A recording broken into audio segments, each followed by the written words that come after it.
Phone చేసి దొబ్బే గొర్రె ఉంది, ఏం పేరు పెట్టాను, యెహోవా. రైట్ రైట్, యెహోవా.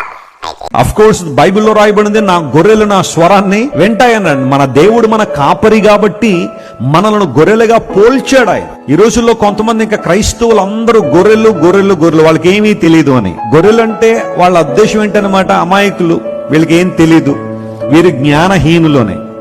అలాంటోడు ఒక్కసారి గూగుల్ ఓపెన్ చేసి నువ్వు వాడుతున్న ప్రతి వస్తువు ఎవడు కనిపెట్టాడు ఒక్కసారి పరిశీలన చేయను. నువ్వు వాడుతున్న ప్రతి వస్తువు ఎవరు కనిపెట్టారని ఒకసారి ప్రశ్నించు. నువ్వు గొర్రెలను అపహాస్యం చేస్తున్న వాళ్ళే కదా అవన్నీ కనిపెట్టింది. నువ్వు వాడుతున్న ఫోన్ వాళ్ళు కనిపెట్టింది, ఇంటర్నెట్ వాళ్ళు తీసుకొచ్చింది, కంప్యూటర్ వాళ్ళు కనిపెట్టింది, నువ్వు వాడుతున్న మందుల దగ్గర నుండి ఆఖరికి బాల్ పాయింట్ పిన్ను దాకా వాళ్ళు కనిపెట్టిందే. అంత కనిపెట్టినవన్నీ వాడుకుంటూ వాళ్ళు గొర్రెలను అమాయకులుగా వాడుతున్నావు అంటే అసలు గొర్రె ఎవరు? నువ్వు కదా, అమాయకుడు నువ్వు కదా. గొర్రెలను ఏ సందర్భంలో ఉపయోగించారంటే ఆ కాపరి స్వరాన్ని మాత్రమే వింటాయి. గొర్రెలు ఎవడి స్వరాన్ని పడితే ఆడి స్వరాన్ని వినవు, మా కాపరి స్వరం మాత్రమే వింటాం. Hallelujah. And our shepherd is our Lord and our God.